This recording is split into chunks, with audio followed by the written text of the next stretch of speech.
Hello everyone, a warm welcome to all our viewers and listeners. I am Albin Paul and I am delighted to welcome you to another episode of our oil and gas technical training podcast. Whether you are a student, a fresh graduate, a field engineer, a workover supervisor, a drilling crew member, or someone preparing for IWCF or IADC Well Control Certification, this podcast is specially designed to help you understand the complex oil and gas concept in a simple and practical way. Today, we are discussing one of the most important topics in well control: what causes a well kick. More specifically, we explore two major causes: not keeping the hole full, lost circulation. To help us understanding this topic in depth, I am joined by our well control expert, Mr. Hezed. Welcome to the show, Hezed. Thank you very much, Albin. It's wonderful to be here once again. This topic is extremely important because almost every major well control incident starts with a small event that was either unnoticed or underestimated. The good news is that most kicks are preventable if we understand why they happen. So today, let's learn not only the theory, but also the practical situations behind these events. Before we begin, if you are enjoying this technical training podcast, don't forget to like this video, subscribe to our channel, turn on a notification so you never miss our latest oil and gas training session. Most importantly, share this podcast with your colleagues, drilling crews, workover engineers, supervisors, and anyone working in the oil and gas industry. It might help prevent a real well-controlled incident someday. Now let's begin. Hezed, before discussing the cause, let us start with a basic question. What's exactly a well kick? Excellent question. A kick is simply an unwanted flow of formation fluid into the well bore. Let's simplify that. Imagine the earth as containing many underground reservoirs filled with oil, gas, or water. Normally, these fluids stay inside the reservoir because the pressure inside the well is greater than or equal to the pressure inside the formation. But if, for any reason, the pressure inside the well becomes lower than the reservoir pressure, the reservoir wins. The formation fluids begin flowing into the well. That unwanted entry of formation fluids is called a kick. Think about a balloon filled with air. If you poke a small hole, the air immediately escapes because the pressure inside the balloon is higher than outside. The reservoir behaves exactly the same way. Whenever reservoir pressure becomes greater than bottomhole pressure, formation fluids enter the well. So the idea is very simple. Reservoir pressure should never become greater than bottomhole pressure. Otherwise, the well starts flowing. Exactly. And that's why we often say, open quote, well control is nothing more than pressure control. If you control pressure, you control the well. What are the common reasons for the kicks during the completion or workover operations? There are several common causes. They include not keeping the hole full, lost circulation, swabbing, underbalanced pressure, trapped pressure, mechanical failures. Today we'll focus on the first two because they account for many field incidents. Let's begin with not keeping the hole full. That sounds simple, but why is it so important? Because hydrostatic pressure is our first line of defense. Remember from our previous episode, hydrostatic pressure is created by the weight of the fluid inside the well. The taller and heavier the fluid column, the greater the pressure at the bottom. Now imagine removing tubing from the well. Every joint of tubing occupies space. When you pull it out, that space becomes empty. If you don't replace it with fluid, the fluid level drops. When the fluid level drops, hydrostatic pressure also drops. If that pressure falls below reservoir pressure, the formation begins flowing. That's a kick. Practical example. Imagine drinking juice using a straw.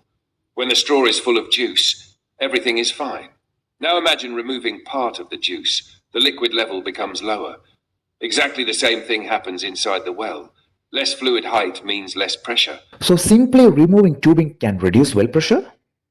Absolutely. That's why every volume of steel removed must be replaced by an equal volume of fluid. Statistics show many kicks happen while tripping. Why?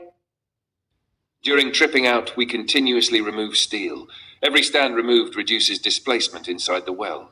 If we delay filling the hole, hydrostatic pressure keeps decreasing. Eventually, formation pressure becomes greater. The well kicks. This is one of the most common operational mistakes. Practical example. Imagine removing stones from a bucket full of water.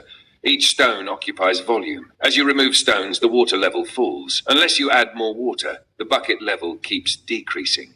The well behaves exactly the same. Different tubulars require different fill volumes.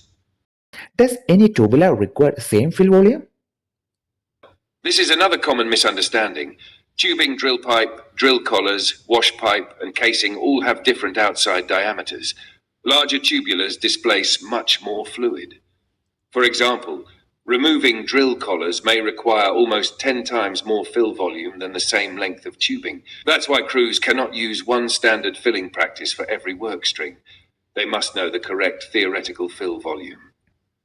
I have heard that the hole should be prepared before hydrostatic pressure dropped by 75 psi. Can you explain? Certainly. Instead of waiting until the well becomes dangerously underbalanced, industry practice recommends filling the hole before hydrostatic pressure decreases by more than approximately 75 psi. This provides a safety margin. It's much easier to prevent a kick than to control one. Sometimes the crew keeps filling the well, but the level still drops. Why? Excellent observation. Some formations naturally absorb fluid. The fluid slowly leaks into permeable zones.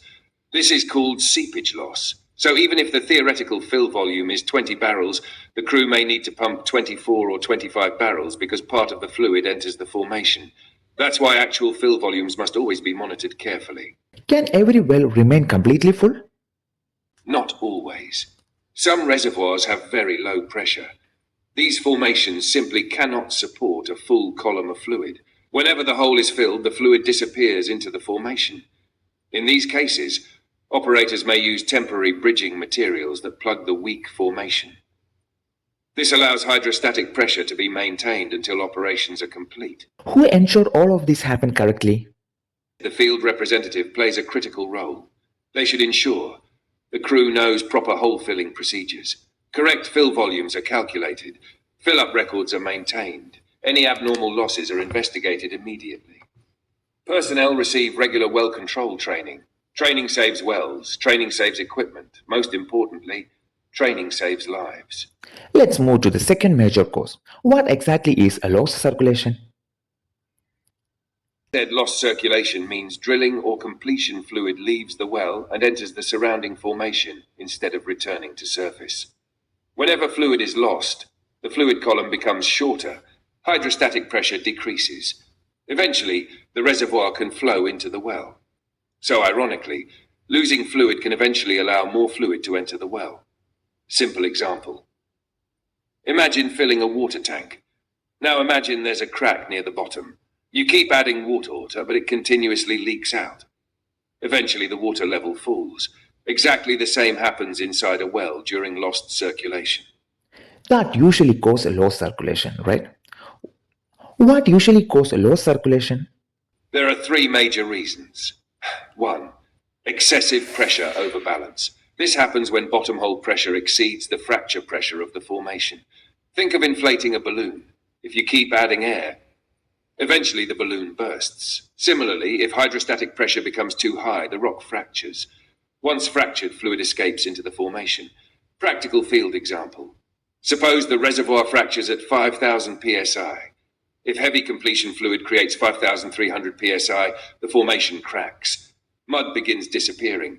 Hydrostatic pressure starts falling. Soon afterward, the well may kick. How does piping affect this? Excellent question. When pumps are running, friction inside the annulus creates additional pressure. This is called equivalent circulating density, or ECD. Even if static mud weight is safe, ECD may increase bottom hole pressure enough to fracture the formation. This is especially important during reverse circulation. Therefore, pump rates should be kept as low as operationally practical whenever fracture risk exists. What is a surge pressure? Surge pressure occurs while running tools into the hole. Imagine pushing a large piston into a cylinder filled with water. The water pressure instantly increases. The same thing happens inside the well. Large tools like packers, scrapers, large BHA components push fluid downward.